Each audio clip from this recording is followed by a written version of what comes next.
Hello students, आज हम start करेंगे डिसोल्यूशन ऑफ पार्टनरशिप फॉर्म का 4th लेक्चर।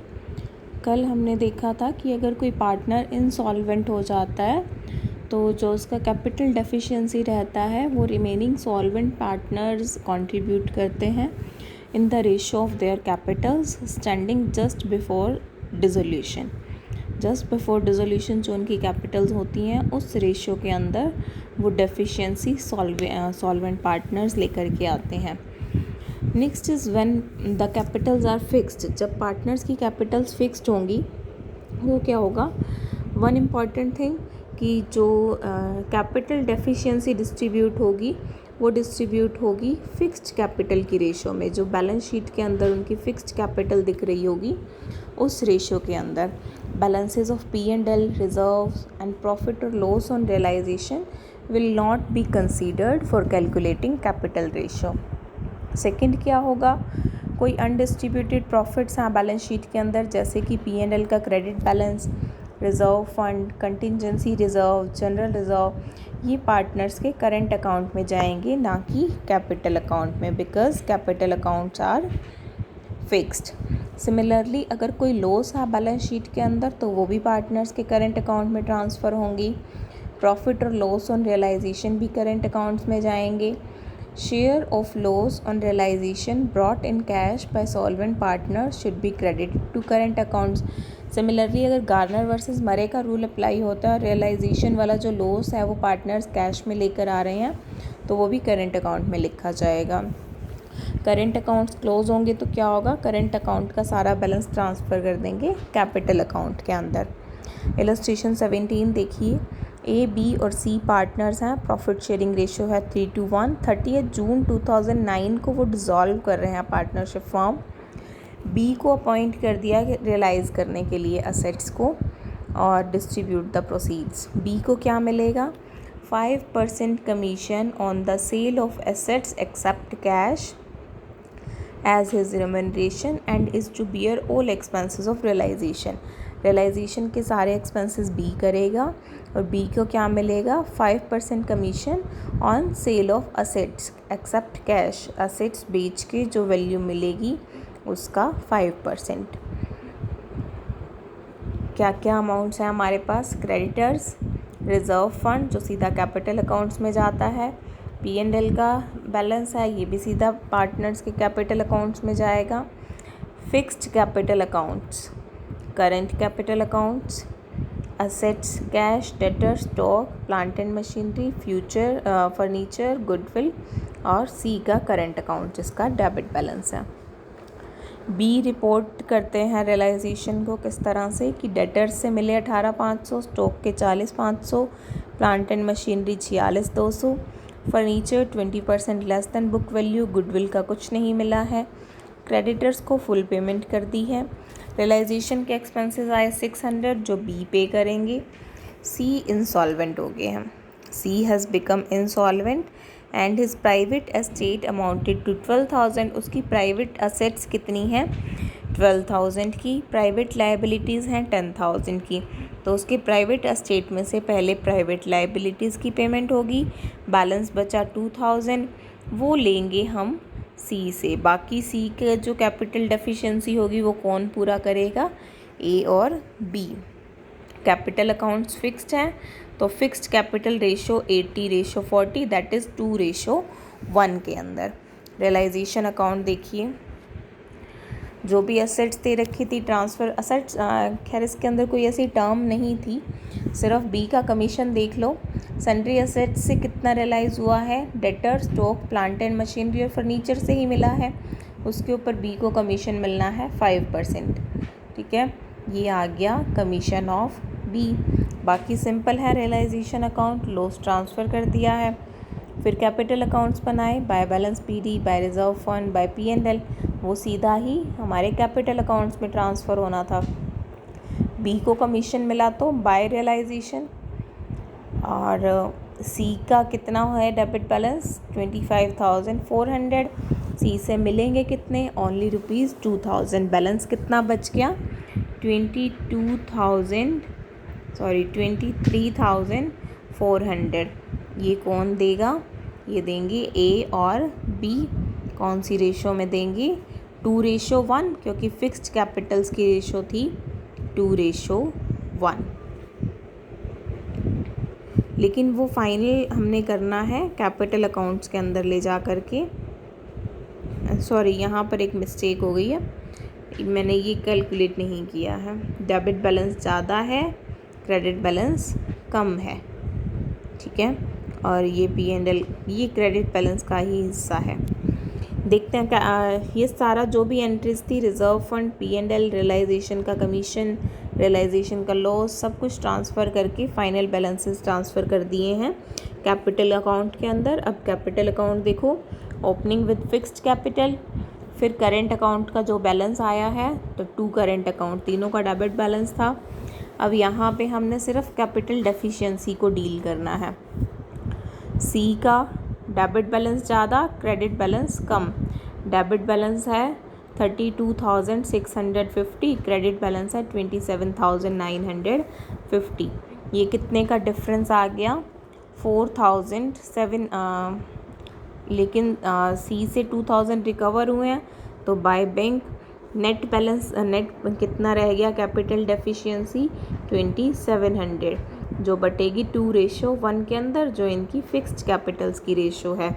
तो A से मिलेंगे 1800 और B से मिलेंगे 900। एंट्री क्या हुई? A's capital account debit 1800, B's capital account debit 900 to C's capital account. Final payment, A का क्रेडिट साइड ज़्यादा है, डेबिट कम, पेमेंट कर दी। इसी तरह से B को भी पेमेंट कर दी। जब कंप्लीट करेंगे बैंक अकाउंट सेम मैच होगा। कुछ एक नोट्स हैं, रियलाइजेशन के एक्सपेंसेस की कोई एंट्री नहीं करनी है, क्योंकि वो एक्सपेंसेस B ने पे करने हैं। जब B को हम कमीशन दे रहे हैं तो अलग से एक्सपेंसेस को हमने नहीं लिखना है। गार्नर वर्सेस मरे का रूल नहीं कहा हुआ, तो रियलाइजेशन का लॉस पार्टनर्स कैश में नहीं लेकर के आएंगे। करंट अकाउंट्स दे रखे हैं, इसीलिए रिज़र्व फंड, P&L अकाउंट सब करंट अकाउंट में ही लिख दिए हैं। और कैपिटल फिक्स्ड है, इसलिए कैपिटल डेफिशिएंसी को हमने फिक्स्ड कैपिटल 80:40 में बांटा। अगर फिक्स्ड कैपिटल्स ना होती तो हम रिज़र्व फंड और P&L का बैलेंस इनके अंदर ऐड करके फिर कैपिटल की रेशो निकाल के उस रेशो में कैपिटल डेफिशिएंसी को बांटते। C का लॉस कैलकुलेशन वो हम देख ही चुके हैं। इलस्ट्रेशन 18 देखिए। अब आगे की इलस्ट्रेशंस में थोड़ा सा डिफरेंस आएगा, कोई ना कोई पॉइंट ऐसा आता रहेगा, तो मैं आपको वो पॉइंट्स बताते जाती हूँ। इलस्ट्रेशन 18, X, Y और Z पार्टनरशिप में है, प्रॉफिट शेयरिंग रेशो 2:1 है, बैलेंस शीट दे रखी है। कैपिटल बैलेंसेस, तीनों के क्रेडिट बैलेंस हैं। Z का लोन भी है, मिसेस X का लोन है, क्रेडिटर्स हैं, fixed assets, stock, book debts, provision, cash, ये सब चीज़ें हैं। सब नॉर्मल है इसके हिसाब से। तो फर्दर इन्फॉर्मेशन देखते हैं। कॉन्टिन्यूड लॉसेस की वजह से फॉर्म का डिसोल्यूशन हो रहा है। Goods amounting to 40,000 were purchased and received in November 2005 but purchase was not recorded in books. नवंबर 2005 के अंदर बुक्स खरीदी थी, अकाउंट्स क्लोज हो रहे हैं 31 मार्च 2006 को। अब इन गुड्स की कहीं कोई एंट्री नहीं है, इसको देखना पड़ेगा, क्या करेंगे। नेक्स्ट है fixed assets realised at 50%, stock at 84%। Simple है, आप यहाँ पर फिक्स्ड असेट्स का 4 लाख का 50% दैट इज़ 2 लाख रियलाइज़ होंगे, तो रियलाइजेशन में बाय बैंक में आएगा 2 लाख, ठीक है। इसी तरह से स्टॉक का 84%, बुक डेट्स का 82%, क्रेडिटर्स का 2% डिस्काउंट मिल गया है, बैलेंस पेमेंट कर देंगे। रियलाइजेशन के एक्सपेंसेस 10,800, तो to bank for expenses 10,800। X Mrs X का लोन ले रहे हैं, तो क्या होगा 2x capital account. Y insolvent है, वाई इज़ इंसॉल्वेंट और कुछ भी कंट्रीब्यूट नहीं कर पा रहे हैं। कोई बात नहीं, वो तो हो जाएगा, लेकिन ये पहले इसका देखते हैं कि जो परचेज़ नहीं लिखी हुई है। देखो, जब परचेज़ नहीं लिखी है, जनरली नहीं लिखी, क्या एंट्री कर देते हैं हम, purchase account debit to sundry creditors, ठीक है। Purchase account debit to sundry creditors, लेकिन यहाँ पर अब फिर वो परचेज़ चला जाता है ट्रेडिंग अकाउंट के अंदर। अब ट्रेडिंग अकाउंट में अगर परचेजेस की वैल्यू बढ़ेगी, एक अजम्पशन लो कि आप ट्रेडिंग अकाउंट बना रहे हो और उसके अंदर परचेज़ की वैल्यू है 1 लाख, ठीक है। यहाँ पर टोटल मान लो है 5 लाख, तो आपका ग्रॉस प्रॉफिट कितना आ गया 4 लाख, ठीक है। अब अगर परचेज़ नहीं लिखी हुई, परचेज़ ज़्यादा है, बाद में हम देखते हैं कि परचेज़ तो 2 लाख की होनी थी, तो प्रॉफिट कम होके कितना हो गया 3 लाख। अब यहाँ पर यही केस है कि हमने परचेज़ नहीं लिखी, इसका मतलब हमारे प्रॉफिट्स बढ़े हुए हैं। कितने से बढ़े हुए हैं? 40,000 से हमारे प्रॉफिट्स बढ़े हुए हैं, ठीक है। तो वो 40,000 पार्टनर्स के कैपिटल अकाउंट्स में चले गए होंगे, प्रॉफिट्स बढ़ गए होंगे, बट एक्चुअली प्रॉफिट्स घटाने पड़ेंगे। अब वो 40,000 से प्रॉफिट्स घटाने का क्या मतलब है कि पार्टनर्स के कैपिटल अकाउंट्स को डेबिट करना पड़ेगा, क्योंकि अब पूरे अकाउंट्स बन चुके हैं। तो partners capital accounts debit, profit sharing ratio 2:1 के अंदर टू सन्ड्री क्रेडिटर्स। इस तरह से हम इसका इफ़ेक्ट दिखाएंगे। और जब कैपिटल अकाउंट बनाएंगे तो बाय बैलेंस बीडी, ये जो हमें दे रखा है बैलेंस शीट के अंदर, और टू सन्ड्री क्रेडिटर्स, ये जो हमने अभी इस एंट्री की वजह से किया है, ये करेंगे। और कैपिटल की रेशियो निकालेंगे जब हम कैपिटल डेफिशिएंसी को निकालने के लिए, डिस्ट्रीब्यूट करने के लिए, तो हम इसकी भी अकाउंटिंग साथ में करेंगे। रियलाइजेशन अकाउंट बन जाएगा इसके बेसिस पे। अब देखिए सन्ड्री क्रेडिटर्स की वैल्यू बढ़ गई। हमें बैलेंस शीट के अंदर क्रेडिटर्स दे रखे थे 2,50,000 के, लेकिन अब क्रेडिटर्स की वैल्यू कितनी हो गई है 2,90,000। तो यहाँ पर जब हम रियलाइजेशन अकाउंट में क्रेडिटर्स लिखेंगे तो वो लिखेंगे 2,90,000। पेमेंट करते हुए 2% डिस्काउंट घटा देंगे तो पेमेंट करेंगे 2,84,200 की।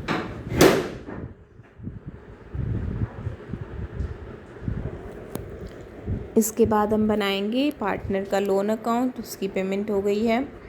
नेक्स्ट पार्टनर्स के capital accounts, opening balances, balance BD, और उसके बाद में सन्ड्री क्रेडिटर्स की वजह से कैपिटल्स डेबिट, रियलाइजेशन का लॉस, तीनों में बट गया।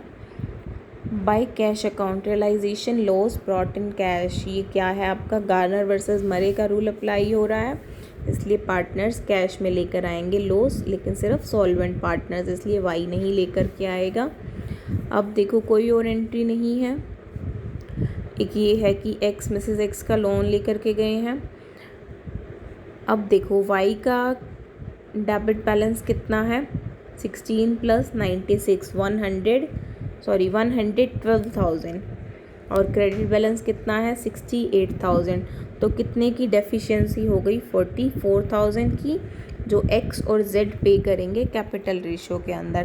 कैपिटल रेशियो कैसे निकलेगी 292 1 लाख। अब डेबिट हुई थी कैपिटल्स तो लेस होंगी, तो प्रॉफिट तो ये रेशियो कितनी आई 276:92, दैट इज़ 3:1। 44,000 कैपिटल डेफिशिएंसी को डिस्ट्रीब्यूट करेंगे 3:1 के अंदर। एंट्री होगी X capital account debit 33,000, Z capital account debit 11,000 to Y's capital account. Y का टोटल इक्वल हो गया। एक्स का क्रेडिट साइड अभी भी ज़्यादा है, डेबिट साइड कम है, पेमेंट करेंगे। ऐसे ही जेड को पेमेंट करेंगे। फाइनली जब हम कैश अकाउंट बनाएंगे बैलेंसेस मैच हो जाएंगे।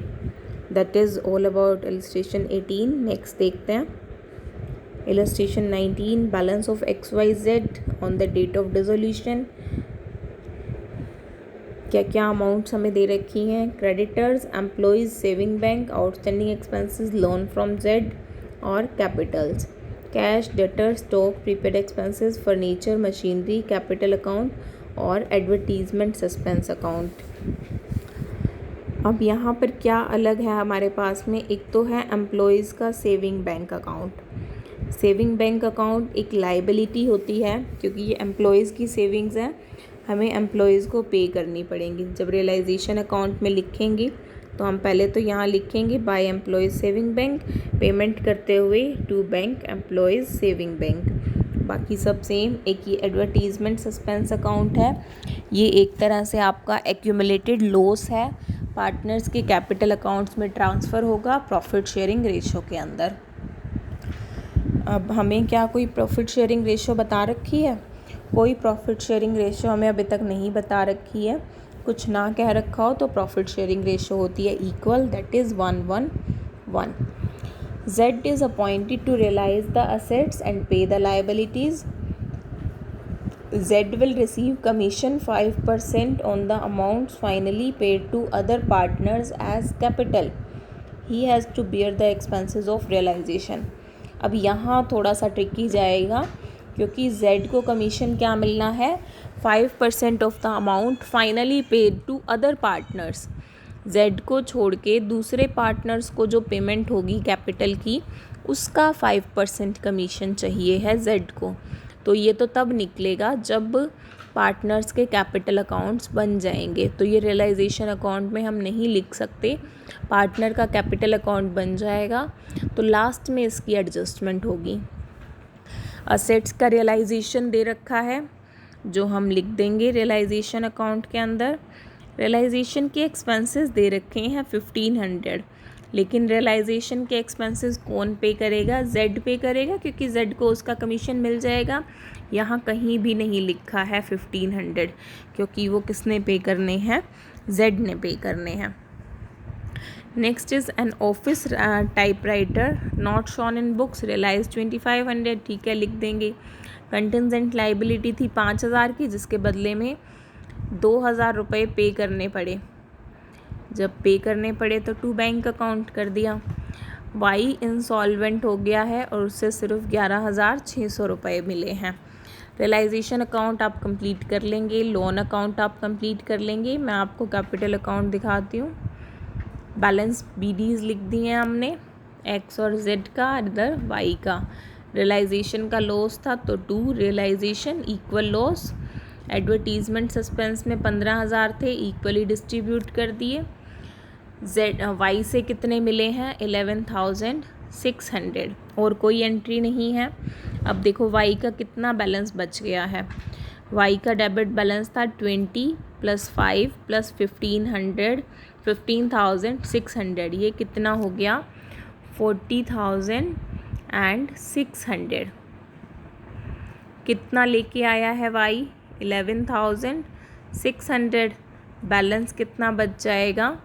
28,000 आई थिंक, और 29,000 का बैलेंस बच गया है Y का डेबिट, जो पे करेंगे X और Z कैपिटल रेशो के अंदर।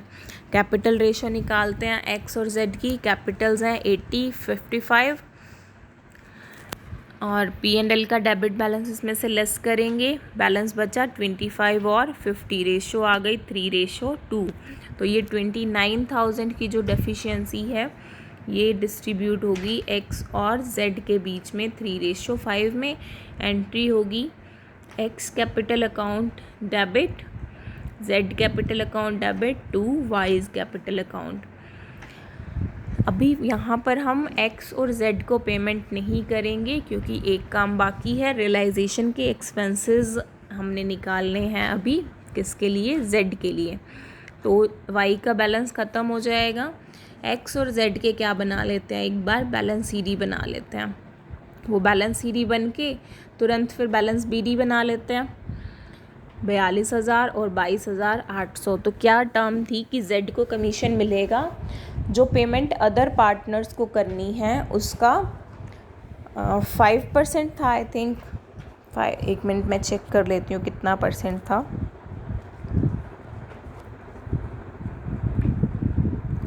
5% है ये, 5% commission on the amount finally paid to other partners as capital.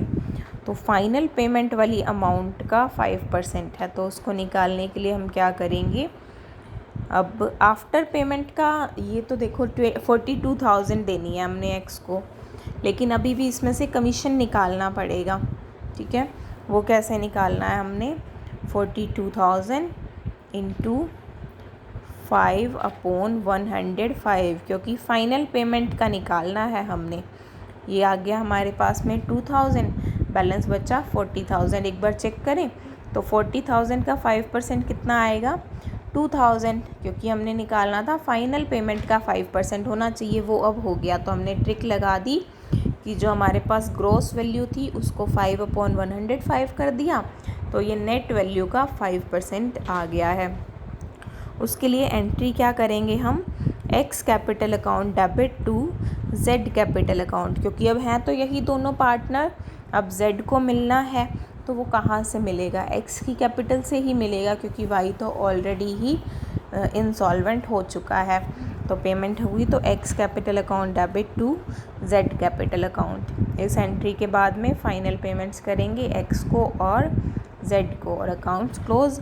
Bank account बना सकते हैं हम इसी के बेसिस पे, जो भी हमारे पास सारी इन्फॉर्मेशन थी उसके बेसिस पे काम करेंगे तो बैंक अकाउंट का बैलेंस मैच हो जाएगा। नेक्स्ट देखिए इलस्ट्रेशन 20, यहाँ देखते हैं क्या अलग है। बैलेंस शीट ABCD पार्टनर्स 3322 की profit sharing ratio, balance sheet 31 दिसंबर 1998 को। क्रेडिटर्स ए का loan, Capitals cash, debtors provision, stock, furniture, car, capital accounts. अभी तक तो कुछ ऐसा अलग नहीं है जो आपको ना पता हो। इन्फॉर्मेशन पढ़ते हैं। इसी डेट को फॉर्म का डिसोल्यूशन हो रहा है। बी असेट्स का लिक्विडेशन करेगा, क्रेडिटर्स को पे करेगा। कमीशन कितना मिलेगा, 5% on the amount finally paid to other partners including loans. Other partners को जो फाइनल पेमेंट करेंगे लोन मिला के, उस सब का 5%, ठीक है। रियलाइजेशन के एक्सपेंसेस आए हैं 500, जो उसने खुद ने पे करने हैं। असेट से रियलाइज़ हुए हैं 54,000, क्रेडिटर्स को पूरी पेमेंट कर दी है। 5,000 स्टाफ को भी दिए हैं in full settlement of their claims. Staff का रिट्रेंचमेंट हो रहा है क्योंकि अब कंपनी बंद हो जाएगी, स्टाफ की जॉब्स चली जाएंगी, तो उनको 5,000 रुपीज़ एज कमीशन दे रहे हैं, तो वो हमने लिख दिया कंपनसेशन के रूप में, रियलाइजेशन में डेबिट हो जाएगा। डी इंसॉल्वेंट हो गया और उससे मिले हैं only ₹7400। Rule of Garner versus मरे अप्लाई हो गया। अब देखो क्या डिफरेंस है, वही पिछले क्वेश्चन की तरह से। रियलाइजेशन का रियलाइजेशन के एक्सपेंसेस जो हैं वो बी ने पे कर दिए हैं, तो हमने रियलाइजेशन में नहीं दिखाने हैं। और बी को कमीशन क्या मिलना है, amounts finally paid to partners, उसका 5%, तो वो पिछले क्वेश्चन की तरह से निकालेंगे कैपिटल अकाउंट बनाने के बाद में। फ़िलहाल रियलाइजेशन का लॉस ट्रांसफ़र कर दिया चारों पार्टनर्स के बीच में। कैपिटल अकाउंट्स देखिए, ओपनिंग बैलेंसेस हैं, रियलाइजेशन का लॉस है, ये रियलाइजेशन का लॉस है, ये ओपनिंग बैलेंसेस है। कौन इंसॉल्वेंट हुआ है, डी इंसॉल्वेंट हुआ है। अब गार्नर वर्सेस मरे का रूल अप्लाई है, तो सॉल्वेंट पार्टनर्स कैश में लेके आएंगे लॉस का शेयर बाय बैंक अकाउंट ए और बी। अब सॉल्वेंट तो सी भी है, लेकिन सी नहीं लेके आया, क्यों, क्योंकि सी का कैपिटल बैलेंस ऑलरेडी डेबिट है। यहाँ यही हमें कहा है कि D as C is not solvent he will bring his debit balance, ये नहीं, as C has a debit balance in capital on the date of dissolution, he is not required to bear any proportion of loss due to these insolvency. Only A and B would have to share. एक तो जो D की जो capital deficiency होगी वो सिर्फ A और B share करेंगे, क्योंकि ऑलरेडी C का कैपिटल बैलेंस उस दिन डेबिट है। दूसरा इसी तरह से ही है कि क्योंकि सी का कैपिटल बैलेंस ऑलरेडी डेबिट है, इसीलिए वो रियलाइजेशन का लॉस भी कैश में नहीं लेकर के आएगा। लेकिन वो सॉल्वेंट है तो उसका डेबिट बैलेंस जो भी होगा उसकी पेमेंट ज़रूर करेगा। पहले सी का ही बैलेंस देख लो, डेबिट बैलेंस है ज़्यादा 16,800, क्रेडिट साइड में कुछ भी नहीं है, वो लेके आएगा, तो बाय बैंक सी का अकाउंट क्लोज। डी का देखो डेबिट बैलेंस है 36,800, कितने मिले हैं उनसे 7,400, बैलेंस कितना बच जाएगा, ये देखते हैं। 32,000 प्लस 4,800, 36,800। कितने मिल गए उनके प्राइवेट एस्टेट से, 7,400। बैलेंस कितना बच गया, 29,400। ये 29,400 का लॉस कौन बियर करेगा, solvent partners, that is A and be in their capital sharing ratio. अब देखते हैं कैपिटल शेयरिंग रेशो क्या होगी। कोई एडजस्टमेंट तो है नहीं हमारे पास रिजर्व्स वगैरह को लेके, तो प्रॉफिट शेयर तो कैपिटल रेशो भी कितनी है, 4:3 ही है। तो ये जो लॉस है 29,400 का, इसको पार्टनर्स बांटेंगे अपनी कैपिटल रेशो में, दैट इज़ 4:3 के अंदर। ये कर दिया हमने, 4:3 में बांट दिया। A's capital account debit, B's capital account debit to D's capital account. अब फाइनली हम सी का अकाउंट क्लोज़ हो गया है, डी का अकाउंट क्लोज़ हो गया है, और बचे हैं ए और बी के। लेकिन ए का अभी कमीशन भी बाकी है, तो वो कमीशन की कैलकुलेशन करते हैं। पहले बैलेंस सी डी बना देते हैं ए और बी दोनों के, फिर बैलेंस बी डी बन जाएंगे। अब देखते हैं calculation of commission. Balance paid to other partners का 5%। अब देखो ए का कितना बैलेंस बचा है, 43,200, बी का 17,400। तो पेमेंट कितनी होने वाली है ए को, 43,200।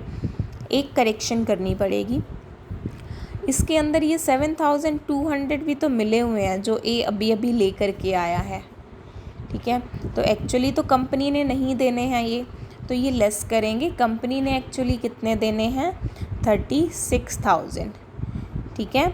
तो एक्चुअल पेमेंट कंपनी की तरफ से कितनी होगी ए को, 36,000 की।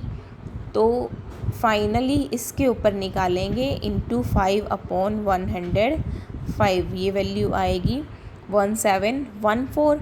एंट्री होगी A's capital account debit to B's capital account. ये बी का कमीशन चला गया बी के कैपिटल अकाउंट में। फाइनली कैपिटल बैलेंसेस टोटल करके और पेमेंट कर देंगे ए को भी और बी को भी। बैंक अकाउंट बनाएंगे, बैलेंसेस इनके मैच होंगे, इसका मतलब क्वेश्चन हमारा बिल्कुल ठीक है। इलस्ट्रेशन 21 देखिए, ए बी सी और D profit sharing ratio 4:3:2:1 dissolution कर रहे हैं। टर्म्स क्या है, क्रेडिटर्स एम्प्लॉयज़ का प्रोविडेंट फंड एक लाइबिलिटी होती है जिसकी पेमेंट करनी पड़ती है। एम्प्लॉयज़ का फंड है वो, इसलिए वो एम्प्लॉयज़ को पे किया जाएगा। Capital balances, bank debtors, stock, prepaid expenses, plant and machinery, patents, C's capital account और D's capital account. Other information, एक क्रेडिटर है जिसने पेटेंट्स ले लिए हैं 5,000 के एट ए वैल्यूएशन ऑफ 3,200। एक क्रेडिटर्स टोटल हैं कितने के, 15,700। उन्होंने पेटेंट्स 5,000 के लिए हैं, लेकिन उन्होंने उसकी क्या वैल्यू लगाई है 3,200। तो बैलेंस क्रेडिटर्स कितने बच गए, 15,700 माइनस 3,200, ये आ गया 12,500। इनको पेमेंट की है एट ए डिस्काउंट ऑफ ₹400। तो कितनी पेमेंट हुई बाकी क्रेडिटर्स को, 12,100 पेमेंट करते हुए टू बैंक 12,100। अब जो असेट्स और लाइबिलिटीज़ आपस में हो जाती हैं, एडजस्ट हो जाती हैं, उसकी कोई एंट्री नहीं करते हैं, तो ये 3,200 की कोई एंट्री नहीं करेंगे। अब देखो बाकी पेटेंट्स कितने बच गए। पेटेंट्स की बुक वैल्यू थी 8,000, 5,000 बुक वैल्यू के उन्होंने ले लिए, बैलेंस बचे बुक वैल्यू 3,000 के। इसका क्या वैल्यूएशन हुआ, patents at 60% of their book value. तो 3,000 का 60% कितना रियलाइज़ हो गया, 1,800। नेक्स्ट जॉइंट लाइफ पॉलिसी थी 20,000 की, जो बुक्स में नहीं दिखा रखी थी, but it was surrendered for 4,500। मतलब इंश्योरेंस कंपनी से मिलेंगे 4,500, तो बैंक अकाउंट होगा डेबिट बाय बैंक 4,500। बाकी एसेट्स का रियलाइजेशन दे रखा है, रियलाइजेशन की एक्सपेंसेस हैं 1500। यहाँ पे कोई किसी पार्टनर ने नहीं करना, कोई कमीशन नहीं है, तो रियलाइजेशन के एक्सपेंसेस फर्म ही पे कर रही है to bank account. Finally loss आ गया, लॉस ट्रांसफ़र कर दिया चारों पार्टनर्स को 4321 की रेशो में। डी इंसॉल्वेंट हो गया है and A dividend of 25 paise in a rupee is received in respect of forms claims against his estate. यानी डी का जितना बैलेंस बनता है उसने 25% पे किया है। लेज़र अकाउंट्स बनाने हैं। देखिए कैपिटल अकाउंट्स, ए और बी का कैपिटल अकाउंट का बैलेंस क्रेडिट है, सी और डी का कैपिटल अकाउंट का बैलेंस डेबिट है। रियलाइजेशन का लॉस लिखेंगे टू रियलाइजेशन। अब सी तो सारी अमाउंट देगा क्योंकि सी सॉल्वेंट है, तो 3200 प्लस 4600 10 टोटल हो गया 7810 रिसीव कर लिया सी से। डी का डेबिट बैलेंस कितना है 8415 प्लस 2305, कितना हो जाएगा ये, जो भी होगा उसका 25% रिसीव होगा। देखिए 8415 प्लस 2305 10,720, इसमें से कितना रिसीव हुआ 25%। 10,720 का 25% करेंगे तो आएगा 2680। बैलेंस जो बच गया वो पे करेंगे ए और be in their profit sharing in their capital ratio. Capital ratio क्या है, ये कैपिटल्स थी, उसके बाद कोई एडजस्टमेंट नहीं है, रियलाइजेशन की एडजस्टमेंट हम काउंट नहीं करते हैं, तो 2:1 के अंदर हम ये डेफिशिएंसी को बांटेंगे। A's capital account debit, B's capital account debit to D's capital account, total कर देंगे और फाइनल पेमेंट कर देंगे। बैंक अकाउंट बनाएंगे, बैलेंसेस मैच होंगे। सी इज़ नॉट इंसॉल्वेंट, तो वो अपना हिस्सा कैश में ले आएगा, लेकिन सी का कैपिटल अकाउंट का बैलेंस डेबिट है तो वो कैपिटल डेफिशिएंसी में शेयर नहीं देगा। इलस्ट्रेशन 22। इलस्ट्रेशन 22 के अंदर एक ही पॉइंट है ध्यान देने का।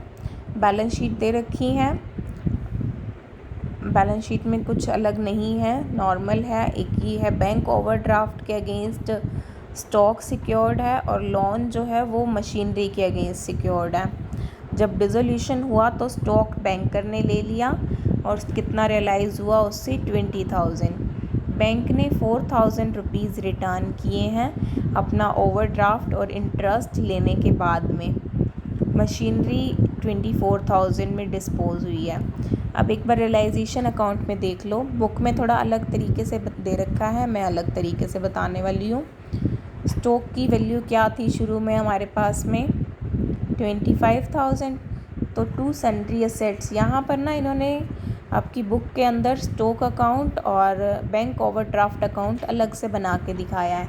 मैं आपको बिना अलग अकाउंट बनाए बताने वाली हूँ कि कैसे रियलाइजेशन में आपने वो एंट्रीज़ करनी है।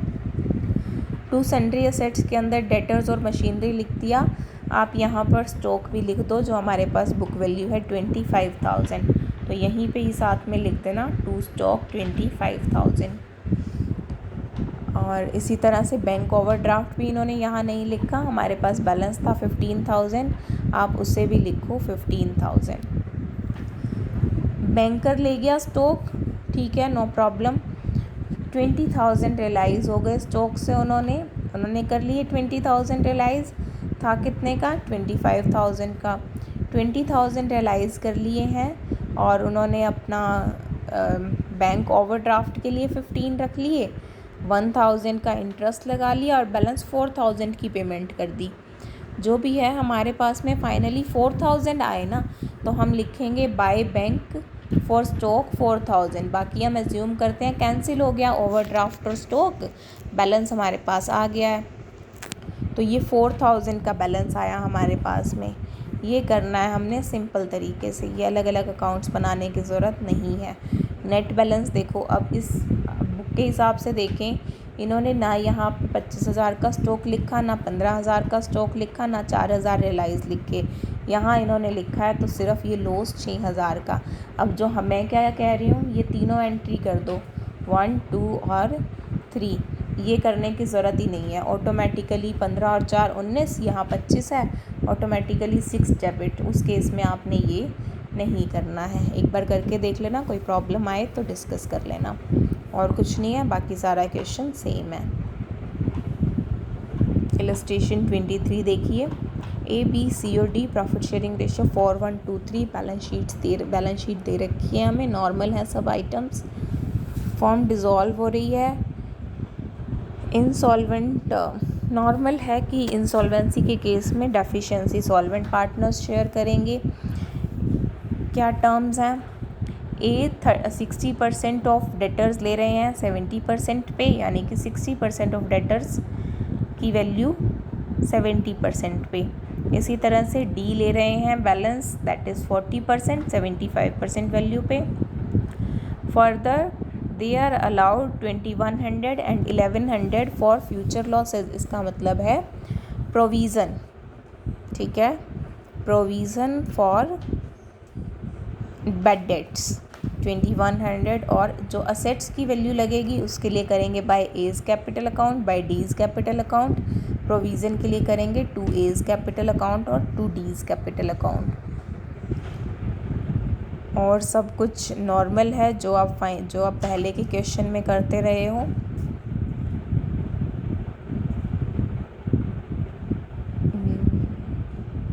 I think nothing is left that you can't do in this question। ये आप खुद करेंगे बाकी का। फिर भी कोई प्रॉब्लम आती है तो feel free to discuss with me। You can ask any query on any kind of social media platform with me। Thank you very much।